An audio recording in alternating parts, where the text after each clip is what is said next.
And that was probably the craziest experience I've had in a tournament. Yeah. And we were doing good, and then it just gets Mm. really hot in there. It was probably 92 that day, Ugh. and instead of, like, they had huge fans that were blowing air, that instead of blowing it out, that hot air, it was bringing that hot air. So, couple matches in, we're trying to communicate, nothing. My brain was You're too not hot. Yeah. too hot. After the return, we're gonna switch, nothing. I didn't even move. I could just feel the my eyes just like, "Nope." Thanks for tuning in to another episode of Pickle Me This. Be sure to subscribe, comment, and like so you'll be notified when new episodes drop every Saturday morning. You definitely don't want to miss them. Also, your support helps other pickleball enthusiasts find us too. Everyone has a story. So, welcome everyone to another episode of Pickle Me This, and I'm your host Deirdre. And today I'm sitting down with Vladee, who, along with his brother and dad, have been a cornerstone of our community courts for years. They're the ones who remember your name from day one, give you that welcoming hug when you walk in, and will gladly jump into a newbie game to help you feel at home on the courts. Today, we're diving into Vladee's 9-year pickleball journey and hearing about that unforgettable tournament experience with his brother and discovering how pickleball has shaped not just his game, but his life and relationships. Yeah, So, thank welcome, you. Vladee. Thank you. Yeah, well, thank you so much for that intro. Really appreciate that. Yeah, it's been 9 years, 9 years, or since 2016-ish. Yeah, That's yeah, crazy because a lot of people we know just started within the last year or maybe 2 or 3, but not many yeah. people after that. No, no, no. Just started at the YMCA when actually my dad was the one that got into it first. They were just pulling him in. They were like, come join us, come join us.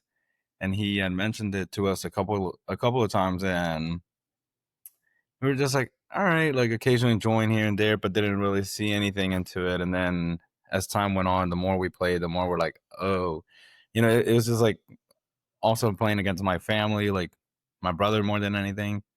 Things would get competitive. So it just naturally started to get. We were doing a lot of single stuff at the time, which was fun. Oh, yeah. Because it was really only us that would play. Right.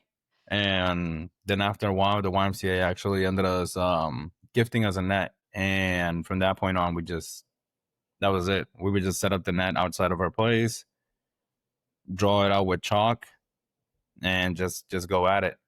Oh, nice. Then you could Yeah, really yeah, play yeah. outside. Did you and Kenny start at the same time, your brother?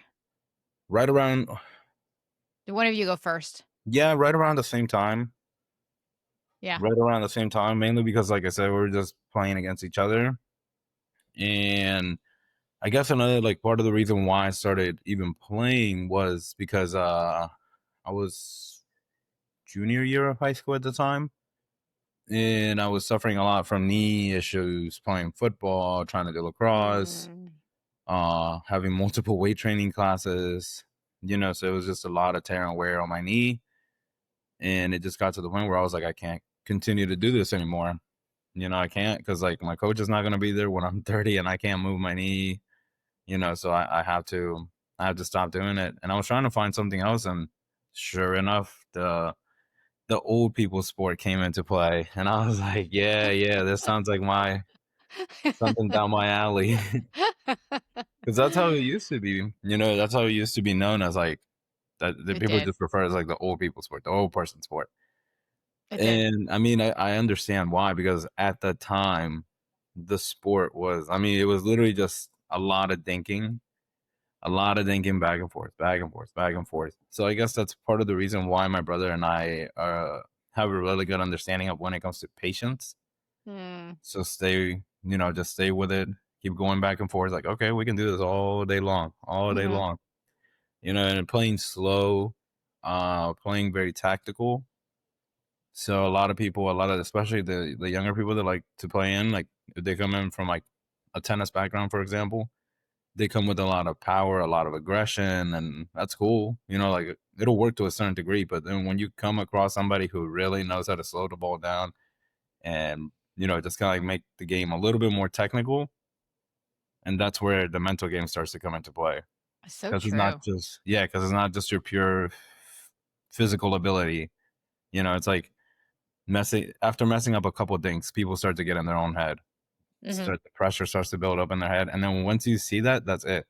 I'm like, Mhm. all right, that's it. I can see it. I can see it in you. It's in you're on your own head at this point. Oh, totally. Oh my gosh, there is this, like, viral TikTok video right now. This Mm, guy's probably in his 20s, and he says he's, like, a 6'3" athlete, and him and his okay. friends go, Yeah. and it cracks me up because the way he's talking about it, he's like, "Man, we went and we got smacked by these Mhm. 65-year-old men." Oh, yeah. And he's like, "They're, like, just going like this and running us all over the court, and we got Yeah. smacked." That's He was that's so it. funny. That's it. I mean, because it's interesting because a lot of the people that I was playing with at the time, and still to this day, a lot of these people that they're like what you're referring to, like the 60-something-year-olds, the 70-year-olds, a lot of those people, if they're still looking to be active, is because throughout their younger years, they were really active. And more than likely, a lot of them usually come from racket sport background. I mean, like tennis, squash, badminton, ping pong, Mhm. and some of these people were going to have like 15, 20 years worth of that sport, eh, you know, in their knowledge. And that's what was helping me understand that, like I would come across people that play squash. They have different, approaches at the ball. They have different Mhm. slices. People that play badminton, they have crazy overheads. Like, and it's just little things like that that over time of years and years of getting beaten, just over and over and over, it all started to click. But I think the biggest thing that got to me that just I was like the number one thing that I tell everybody now is if you can't control your mental game, like if you can't stay calm, relax, and not start to beat yourself down, that's it.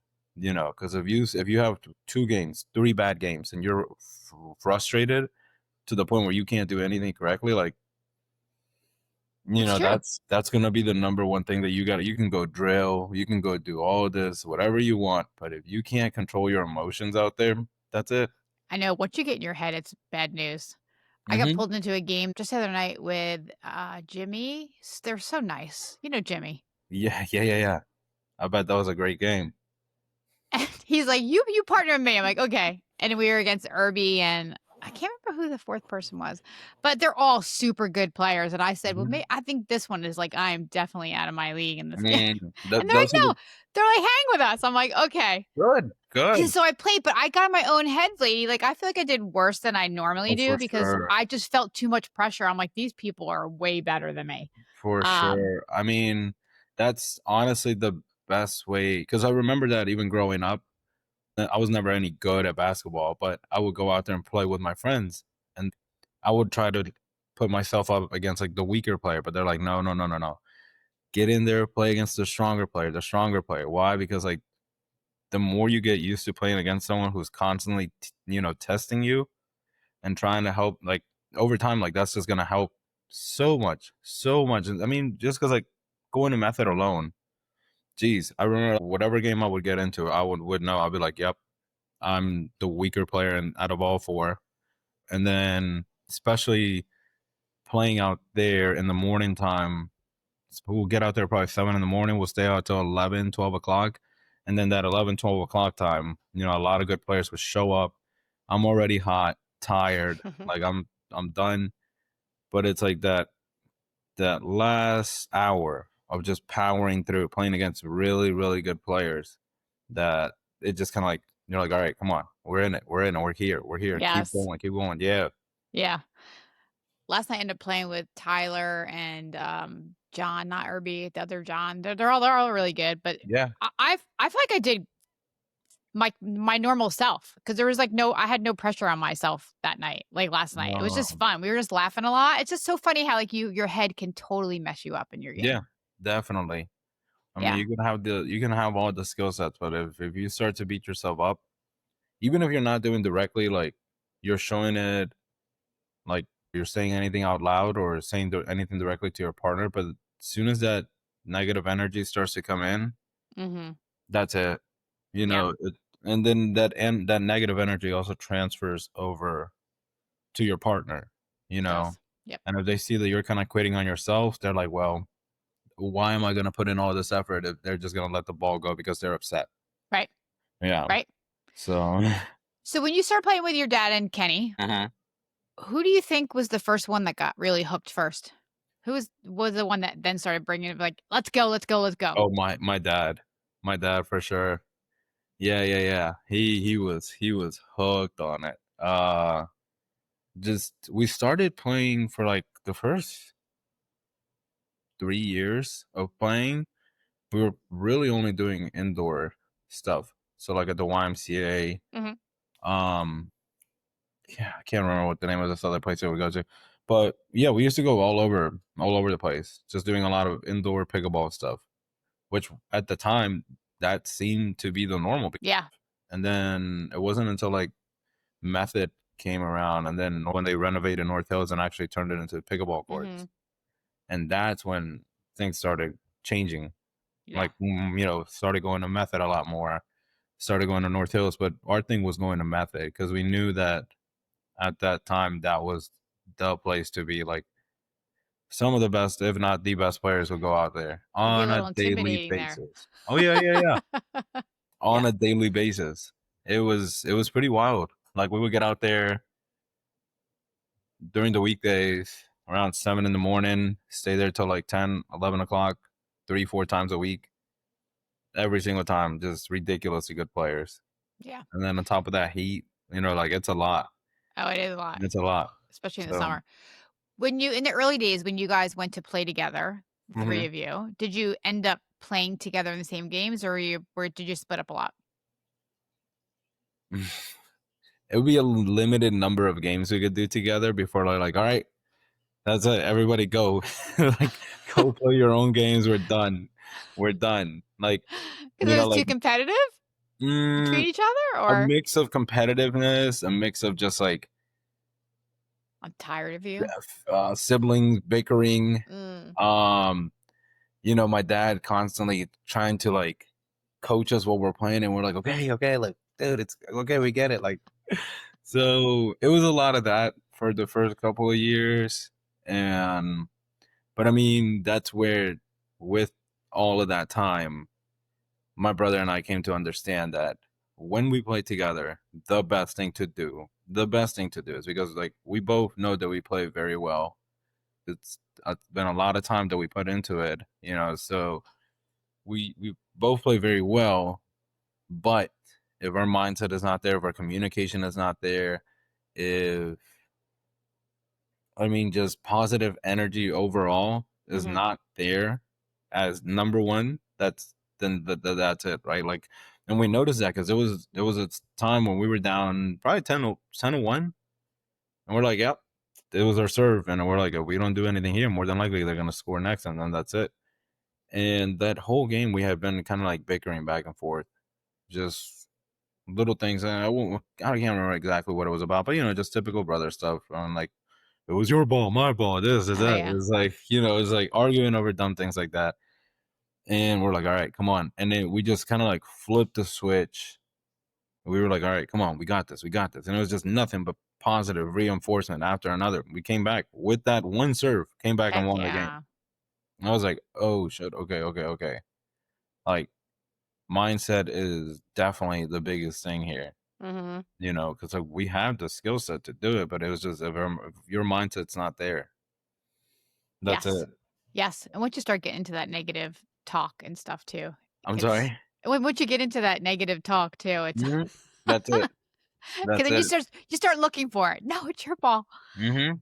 You should have had that. What were you doing? Yeah, What were yeah. you thinking? Yeah. So that's what I just try to do now, with anybody I play with. Just try to be positive. Because I know where a lot of people, like, when they first get in, I know that feeling of them that they feel like, oh, what if I'm bad and they don't want to play with me, or what they're annoyed or whatever. Like, so I'm like, and I'll just tell someone who that's like relatively new, like I'll just tell them straight up, like, I don't care if we lose 11-0 in 2 minutes, right? Like, I really don't. I don't care about the wins or losses. Like, as long as we get out here, enjoy yourself, try to better, game after game. That's all we're here for. Yes, and that takes a lot of pressure off our people. It really Yeah, does. Like, yeah, just to set that tone from the beginning, yeah. because Abs- I'm one of those people that feel I don't know, I feel I don't wanna let my partner down. I do. And there are a lot of people who want to win all the time, even in rec play. Yeah, yeah, definitely, definitely. People So that focus on just winning and only winning on rec play, I've noticed that a lot of the time, long term, they don't tend to improve much in their game, mm, mainly because a lot of the time, in order for them to win consistently to the way that they like to win, they always try to find the weaker player, and then they attack only the weaker player. You know that, and that's a strategy. That's a tactic that everybody uses, and especially rec tournaments. No matter where you're at, like I mean, tournaments. Sure, it's a little bit of a different situation, you know, yes. but if it's rec and people, you know, for example, I'm playing with somebody and they pick say a friend that's relatively new, and they see that they'll pick up on that, and they start only attacking that player, only attacking them, keeping the ball all away from me. I'm like, okay, that's cool. I mean, you won this game, but if you continue to play this way, you're not gonna improve because everywhere you go, you're looking for the easy way out. Right. Versus when I was getting in there with games that my brother was getting together, that's like, hey, I'm playing with so and so and so and so, and I'm like, oh damn, like these are solid players. But even between those two players, I would try to identify which one of them was the best player, and that's who I want to come for. Like that's who I'm attacking. I don't care. Like every single time they killed the ball back at me. They killed every single time. I would look for the strongest player, and my brother would tell me like, let's move around, do this. And I was like, no, no, no. I'm focusing on that one, that player, Yeah. like the best one at the team, because I know that I'm more than likely gonna lose, but I'm gonna take that information. What can I do better? And if I can't beat him this week, maybe next week I'll double my score. And That's a next time great I way to see think him, about it. Yeah. yeah, I was in women's league during the winter, 2 different sessions, and actually the mixed doubles too. But I thought about this in the women's side. I'm like, I don't even care if we lose, like our team, but that we had a team, 6 people. I'm like, I yeah, don't really care if I lose. I want to get better too. I just want to play all different people, try to see how they play, mm, see what I could pick up, and yeah, I looked at it from that perspective. And then just playing outside, like we have beautiful courts where we play. We really do. I yes, just love yeah, being out there. People are awesome. yeah. I Just mean, fun. that's honestly out of everywhere I've gone. That's well, aside from Utah, I guess, but everywhere else, it's definitely I mean, to me, it's the most calming and beautiful court just because like it's covered all around by trees. Like Trees. all through in the afternoon, 3 o'clock, like the sun starts to hide behind the trees. I'm like, oh, this is nice. It was nice, yeah. Oh, so what made Utah nice? Yeah, Utah is like pickleball sanctuary, pickleball heaven. With the mountains in Yeah. the background? hmm everywhere you go. Uh, the first spot we went out there was in St. George. Mhm. And that's where they host the PPA tournament Oh, for okay. the Red Rock PPA. And I remember seeing that event on TV years ago, and I was like, "Oh, we have to get out there. We have to get out there." And sure enough, we were able to get out there, and my brother ended up playing in that tournament. So I mean, as soon as you get there, even when you fly into St. George, like you're flying into this single one strip little airport in the Oh, middle of the Rock Valley. It's just insane. It's insane. And then as soon as you get out, like when we got out there the next day, they have 30 public courts. altogether? Like, oh, wow. 30 public courts in the middle of in the middle of a neighborhood. Oh, Yeah. you're giving me an idea for, like, a future vacation. I Oh, gotta go there. yeah, yeah, yeah, yeah. It's really cool because like well, at least where they hosted this tournament was St. George, and I guess it's like it's like right in the southern part of Utah. So it's pretty cool because you're only 40 minutes away from Vegas, and you're like an hour and 30, maybe 2 hours away from Zion Park. Mhm. Yeah, That no, doesn't that's get perfect. That's where I wanna go. Yeah, doesn't and then get I wanna better. go to I've been to Vegas a million times, but I would love to go see Yeah, Zion. yeah. I have a really good, friend, old colleague who I actually interviewed for the podcast. He lives in, like, near Park City, Utah, And he was Oh, talking about how he just loves his rec courts that he plays on oh because yeah. all you see is the mountains in the It's background. insane. It's insane. Yeah, Uh-huh. we were out there in St. George for about a week for the whole PBA from beginning to end, and that was amazing. Um, Oh, now I gotta go. yeah, yeah, it's so beautiful. And then we did another week up in Provo, and that was gorgeous. We were right there where BYU's at, I guess. Oh, yeah, yeah. hmm Nice. Yeah, they had a ton of courts everywhere you go, Wow. everywhere you go. But I do remember these courts in specific. It was behind a school, but oh my god, like the way that we have trees so close to us and like right on your face. That's how the mountains were out there. It was Mm. crazy. Yeah, I love the mountains too. yeah, yeah, yeah. It was beautiful. I highly, highly recommend going out there. I like now I'm gonna start looking into it. Alright, hmm so talking about tournaments, Yeah. your favorite memory from pickleball is playing in the tournament with your brother. Yeah, yeah, definitely. My first tournament I ever played with was with him in Charlotte at the Body Armor tournament. Okay. We went out there for the weekend for that, and that was my first tournament I've ever done, and then we went straight into 5-0, and we lost the first match. I was pretty nervous. I was pretty nervous. Well, and the good thing is that the people that we lost to in that first match, they went on and won the whole tournament. So I was like, all Oh, right, cool, okay. cool, cool. Yeah. They were so ridiculous. I mean, I still see them around here doing local tournaments, and they're constantly winning. So Mm. yeah, so we played them, and then we went into the losers bracket. We actually ended up having to play two guys that were in the NC State pickleball team. Mm. So we knew them, they knew us. We played them before, and they knew we were about to fight it out. Like, and it was just one game to I think 15, and my brother and I we had it. We Nice. just we just swept it, took it in, went to the next match. And same situation, first one of 15, and these guys were ridiculously solid too. So we ended up losing in there, but I felt very confident about it. I liked it. Still, it's just something about tournaments that at the time it just wasn't really my thing. I didn't care for it. I was like, I just want to be out there playing with my friends, just enjoying it. Mhm. It's like once you start doing tournaments, like it becomes a little bit more serious Mhm.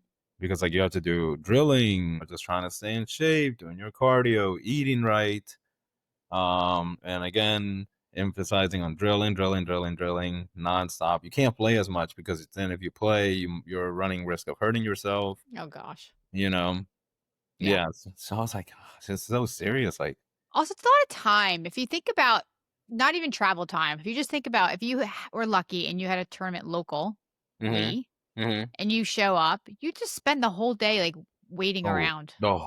that's another thing too that kind of like irritates me because you'll play a match and then you have to wait around at least if you're lucky like 40 minutes to an hour. Mhm. And then you're not sure when you're gonna get called, so it's not like you can go anywhere. Yeah, yeah, yeah. So Trying to you're figure out just when you're gonna constantly eat. yeah. Yeah. Or if you or if you can't start eating now and constantly stretching and Mhm. just things like that. I mean, also like you're running your risk of like hurting yourself. Like a couple of times, like in the process of trying to get ready for a tournament, like I've suffered Mm. crazy, crazy cramps that can last up to like 2 to 3 hours. I mean, obviously, it's partially my fault because like I need to do a better job at staying hydrated and not just simply drinking water, but also just taking in electrolytes. Oh, yes. Yes, yes, That's the yes. biggest thing because like I do a good job at drinking a good amount of water throughout the day, mainly because I do tend to sweat a lot. But electrolytes are one of the biggest thing. After that first tournament, we did another one. Um, Greensboro, I think it was like at the Wilson facility something, and that was probably the craziest experience I've had in a tournament. I Yeah. mean, we were doing good. We were doing good every single. I don't think we lost a game. And then it just got to a point because of this. It's like one of those tennis facilities that's kind of like in those round dome looking areas, and Oh, yeah. they're made out of like I don't know. It's like it almost looks like metal all throughout the outside and stuff, and it just gets Mm. really hot in there. and they had some fans that were, instead of like fans that were like pushing the hot air out, because the AC was out, Oh, pushing down. Oh, of yeah. course the AC was out. It was probably 92 that day. Oh, Yeah, yeah. And instead of like, they had huge fans that were blowing air, that instead of blowing it out, they were like using to get some like the it can air make it. in. It can make it worse. It was making it worse because it was Uh pulling huh. in that hot air. It was Yes. pulling in that hot air, and just, yeah. So couple matches in, I'm in there, and my brother and I were like, we're doing our whole stacking thing, and we're trying to communicate, like, do this, do that, whatever. Nothing. My brain was Too not hot. Yeah. too hot. Like, I kid you not, like, it became a little concerning because he was like, after the return, we're gonna switch, we're gonna do this, we're gonna do that. Nothing. I didn't even move. And then I was like, oh, like I could just feel my eyes just like, nope, nope. Needless to say, after that game, and it was crazy because like we were during that match, we were down pretty bad. I think it was like 10 to like 4, and we managed to win Nice. 13 to 11. So we came back, and then after that, because that game was so hard in order to come back and win, it just took so much out of me, and I was just heating up, and then we lost the game after that, and then I was like, I can't do it anymore. I had to stop in the middle of the match and just call it, and then I had to I was on the ground for like an hour and a half. Oh my gosh. Yeah. My head was killing me. Just heating up like crazy. Did you have to go to the hospital or anything? Get electrolytes or IV or Luckily, anything? no, Oh wow. no, yeah, Yeah. yeah. Because It's not. heat stroke and stress is a real thing. Definitely. I mean, it's not the first time it's happened. I used to play football, and as I can't an imagine with all the pads and the equipment on and yeah, stuff. yeah. Oh, Yeah, the pads, and the helmet's probably the worst thing oh for yeah. sure. Because like they make sure that it's tight, and when it's tight here, right on your temple, right? So it's like right on your temple, and then you do practice, and then after practice, that we messed up a lot during practice, then we're gonna go run nonstop, up and down the field, until people start throwing up Oh and gosh. damn nearly crying for water. That's And this was nuts. like, I guess, like back in the day when coaches were able to do this. I I know. don't know I if don't they think if they can anymore, right? Because some bad things probably have not. happened. Yeah. It is, but I mean, Hmm. it's kind of like part of the reason why I like playing pickleball outside in the heat, because it just adds another element of like mental game. Hmm. Yeah. I don't know what it is. I like it. I really enjoy it, but a lot of people don't. They're done once that heat starts I know coming. you're one of the ones though that hides in the winter, right? What's your lowest? What did you tell me once? What did you say your lowest temperature is before you Oh, 55. 55? And I was like, no, I'm Yeah, out there like in the 40s and 30s. I grew up in New York though, like Northeast. It's a little bit yeah, different. I'm like used to the cold. yeah. Well, The heat kills me, Vladee. Oh, I can do the heat. I can do that. I can't do. especially the sun and the heat, like midday play, I can't do. It Yeah, has yeah, to be yeah. like you said, after like 3 or 4 o'clock when the trees start Yeah, being the yeah, yeah. shade. That's That's when ideally I'll. when I go. I mean, I haven't really been going much like in the middle of the day, like around 12 o'clock, 1 o'clock. But yeah, no. When it comes to like the temperature when it's cold, I'm done. I can't. Like 55 maybe, but if it's like 50s or anything 49, don't even think. But you start with some coats on or like some hoodies, and then by the time you start playing, you're shedding them. That's part of the problem for me though, because even if it's cold, once my body starts going, like I'm sweating. Mm. I'm sweating. So like my shirt would be freezing, and it doesn't matter. Okay, Like, and then you get colder. Yeah. yeah. I tried bringing multiple different pairs of clothes. It's just like after every game, I have to keep going. I usually take about a 2 to 3 month break during that time. Like I just forget about pickleball. I just forget about it. I just focus more on going to Not the even gym. indoor pickleball. No. I like to take that little break and just kind of like forget about the sport, and it's kind of fun because my hand speed will go down, my skills go down a little, and then I come back and I'm like, oh, I'm pretty rusted. It's like riding a bike though. It comes right back. Oh yeah. And that's the fun part because like for the next 2-3 weeks, I'm just nonstop going over to Bailiwick and just hitting, and that's one thing that my dad instilled into us is hit against the wall, hit against the wall. Mm. Oh my God, we used to think it was so boring. Like it was just like dinking against the wall, Yeah. forehand, backhand, forehand, backhand, forehand, and we just used to do it like that. And then it got to the point where our hands got so fast that we're just nonstop, bum, bum, bum, bum, bum, bum, bum, bum. And that's literally all. If nobody else like goes out there with me, like that's me. I'm just going out there hitting against the wall, and it's literally everything: hand speed, dinking, serves, slams, all of it, just against the Mm. wall, and it helps me a I should lot. do And that. Hmm. yeah, Yeah. since I started like really, really, really going out there to drill by myself and just hit nonstop, and literally a ball from any direction. Like it could be way up here, down here. I don't care. I'm going for it, and I have a like I'm visualizing a spot that I need to keep hitting, keep hitting, keep hitting That's smart from though. any Yeah. direction. And then I get out there and I'll play, and people start trying to test my hands, trying to be more aggressive. I'm like, oh, I got you, bro. I do this I do this all the nonstop. time. Yeah. Yeah. I don't care how fast you want to go. Believe me, the wall is faster. And I mean, like, because it matches your speed. You go with a lot of speed, you go with Sure. a lot of power. That ball comes at you just as fast, just as quick. So I'm like, and the distance is a lot shorter because there's 7 feet on my end, there's 7 feet for you. So we have at least 11 to 12 feet of space in between us, and Hmm. it doesn't look like it, but Right.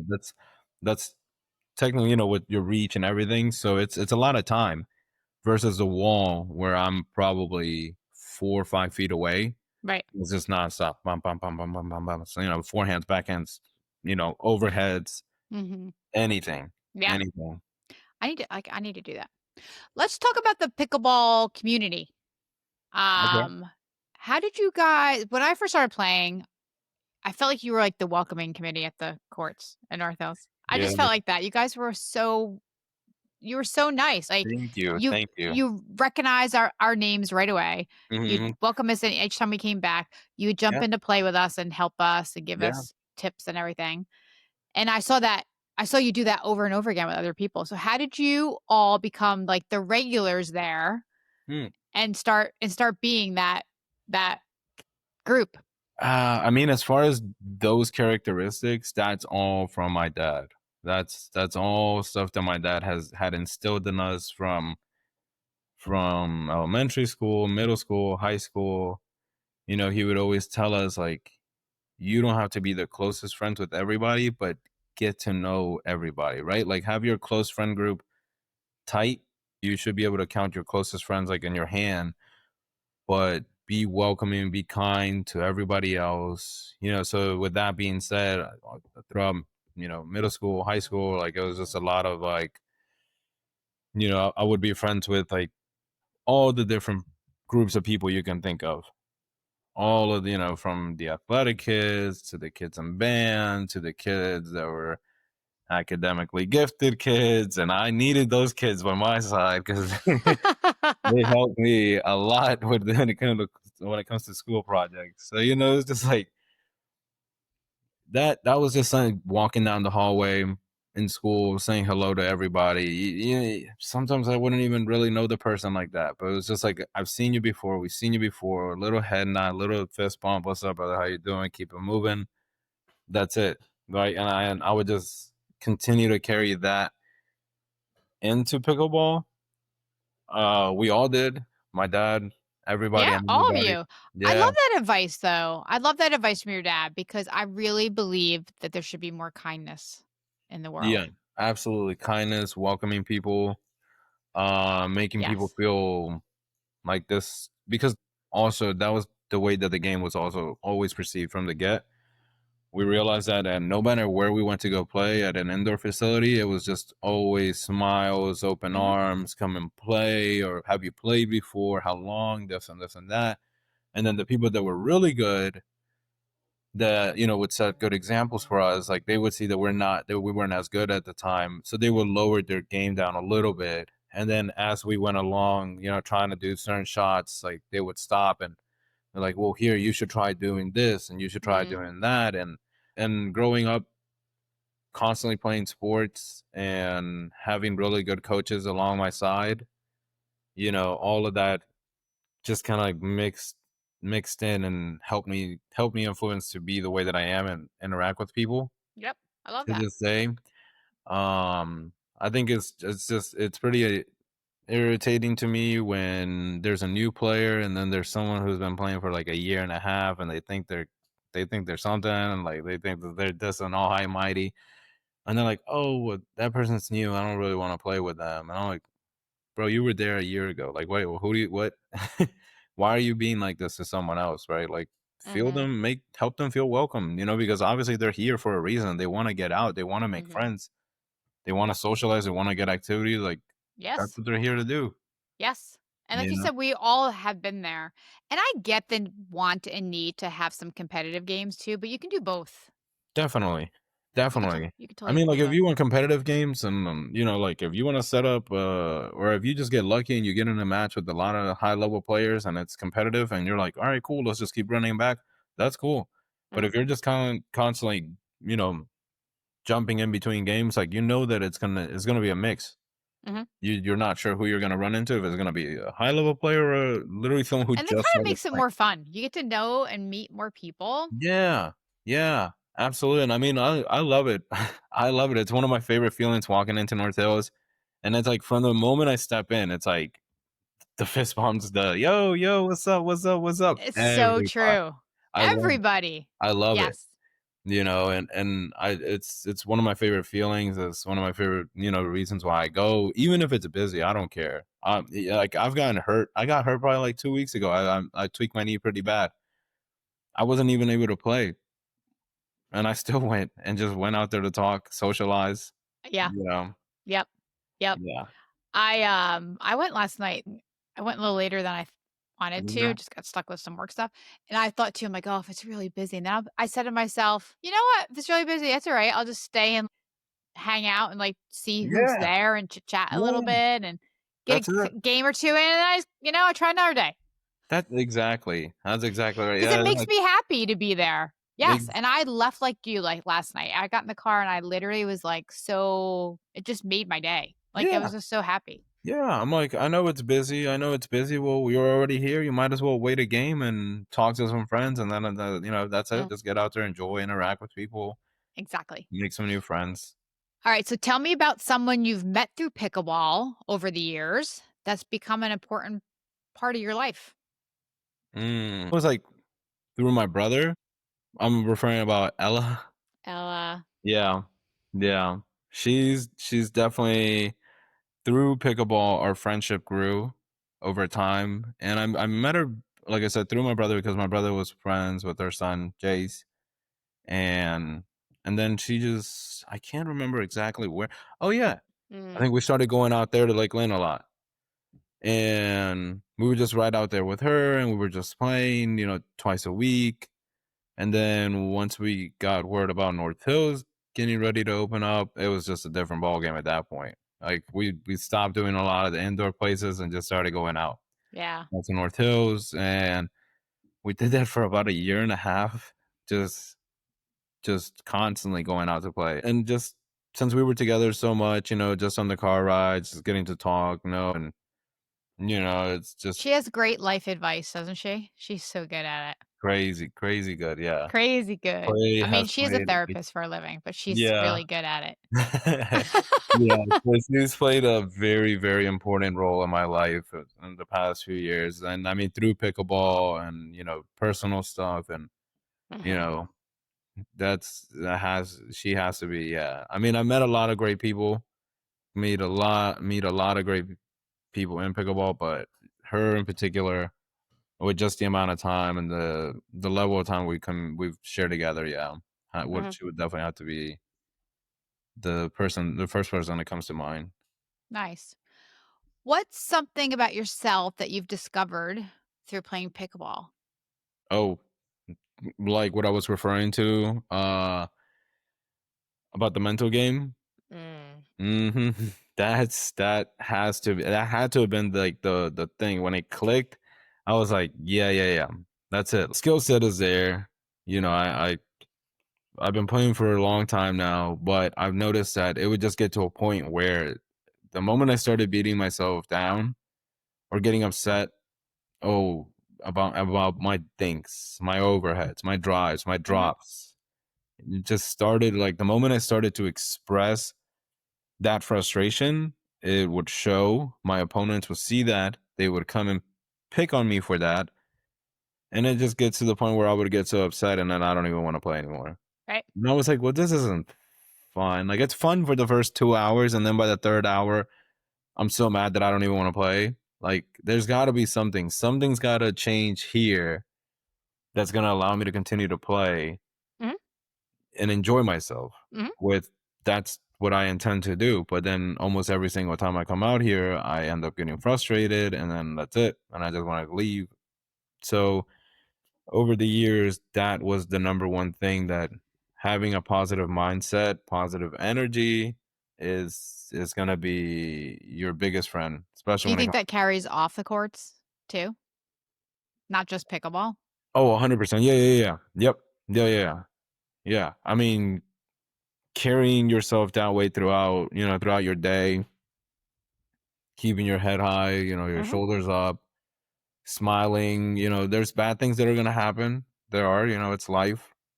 But if you continue to just think about the past and, oh, I could have done this different. Oh, I should have done this. Oh, the same way that when you're playing, you're like, oh, I should have tried dropping the ball instead of driving it. And you Right. just like you keep thinking about that. Like, why are you even spending your time thinking about that? Like, referring to Ella, like she's like, don't think about the what ifs or what then, what that. She's like, what is, and what is now. That's Mhm. it. Don't worry about what just happened in the past. Don't worry about the fact that you only need 3 points to win the game. Worry about that moment now. You got the ball. It's your time to serve. Focus on that. Don't That's worry good about the next advice. 3 points. Don't worry about the next 3 points. Worry about this 1 point. That's That's it. solid advice right there. Yeah. Yeah. Definitely. What are your biggest pickleball pet peeves? Uh, Definitely players that like to pick on the weaker players. Okay. That's like my, especially if it's like an older person, like, Yeah. someone who's like still trying, like they just picked up pickleball, like they're 65 or 70 and they're trying to play. And then you got these guys that, God forbid this person comes here and accidentally lifts the ball. And if I see that dude like jump up to slam them, I'm like, okay. After your game, I'm gonna line up with you. We're gonna play, and God. Uh, Right. that's it. Don't lift the ball, bro. Don't lift the ball, because I'm gonna use you as the target. Like, I'm just coming for you. One time I was partnering with Wild Willie and somebody, I think they were actually had more a new beginner player. They just kept dropping the ball over the net like really shallow in the kitchen Mm, while Willie was way back on his side. mm, uh-huh. And like knowing he wasn't, it just kept doing it over and over again. And I'm like, is this fun for you? Yeah, I didn't say anything. Is this fun for you? Like, yeah. And that's what I mean. Like, that's one of my biggest pet things that I'll look at that. I'm like, exactly like what you're saying. Like, this is fun for you, like to pick on weaker opponents. mhm. Like that. And This maybe is, like once or twice in the game, maybe because it's just yeah, habit. Because sometimes I do it like out of habit because like I'm looking for for the best sure, shot, and then I'm like, oh, what am I doing? for But sure. it was again and again. I Yeah, was like, that has to be probably my biggest pet peeve. Just like when someone who's been playing for a while just likes to go and pick after somebody and they're giving them crazy drives, slamming the ball at them, and just like, what? There's no mhm, need to be doing that. Like, clearly you understand that you're better than this person. So tone your game down a little. right, Tone right. it down a little. So F- do you have like a funniest moment playing with your brother and your dad that you like think back today? Like maybe you guys were cracking up or like something mm, really funny happened on the court.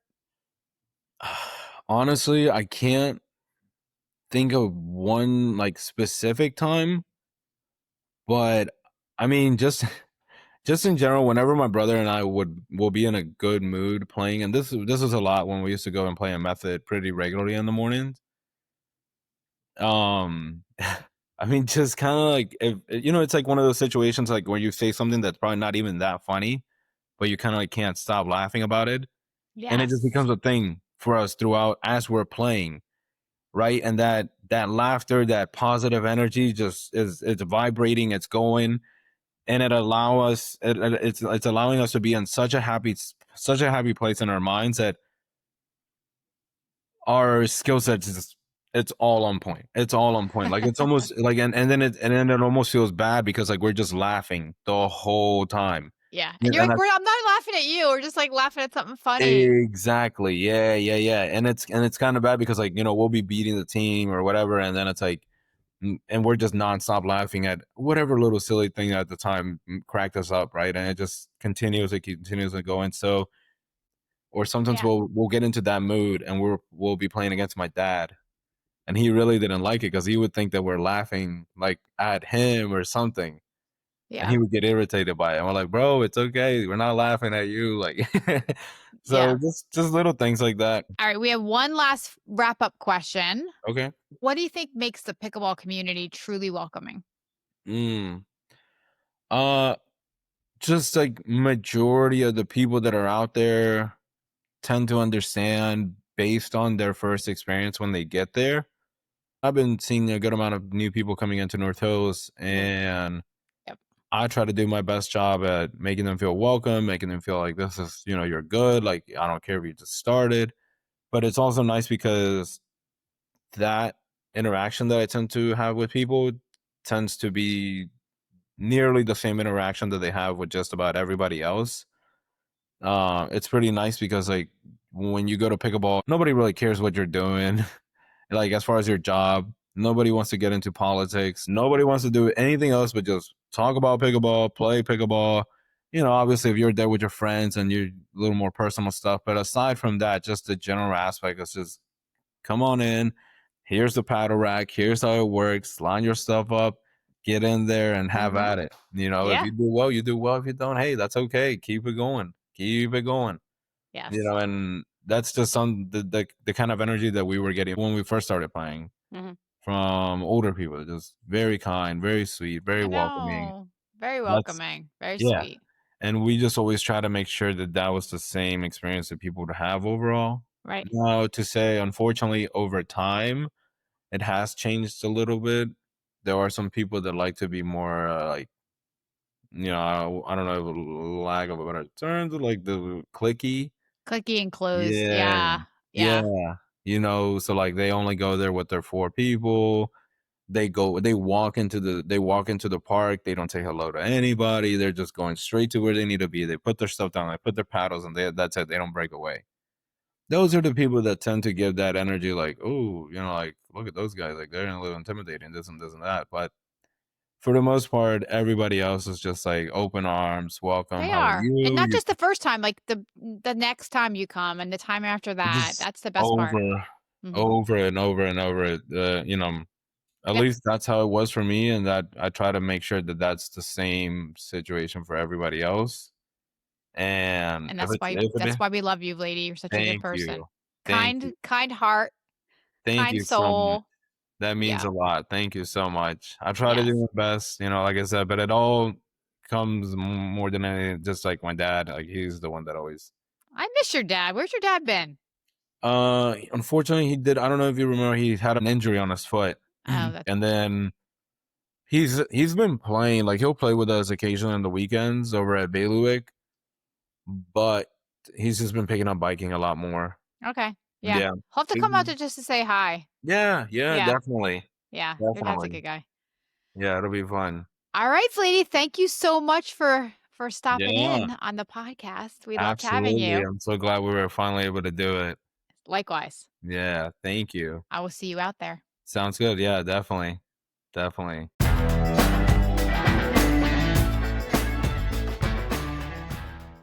Thanks for tuning in, everyone. We'll see you next time when a new episode drops each Saturday. If you like this episode, be sure to leave us a like, and we'll see you out on the courts. Bye.